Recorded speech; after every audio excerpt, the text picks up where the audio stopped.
Раней аналагічная прадукцыя выраблялася за мяжой. Аднак ужо другі год заказ на выпуск манет выконвае гомельскі крышталь. З мэтай імпартазамяшчэння прадпрыемства асвоіла выпуск славянкі з айчыннай сыравіны. Гомельский полукристалл производит слитковые монеты инвестиционные из золота с 2025 года. Произведена была аналогичная монета, как 7,78 грамма, это славянка, 50 рублей номинального значения.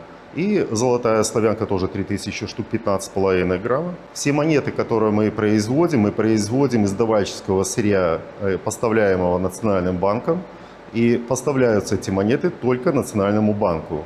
Монета адносіцца да катэгорыі зліткавых. Яна выраблена з золата найвышэйшай пробы. Новую партыю славянкі плануюць запусціць у абарот 14 красавіка. Намінал монеты складае 50 рублёў, а тыраж 5000 экземпляраў. Славянка прызначана для інвестыцый і накапленняў. Пры гэтым яна з'яўляецца законным плацежным сродкам у Беларусі і абавязковая да прыёму без абмежаванняў.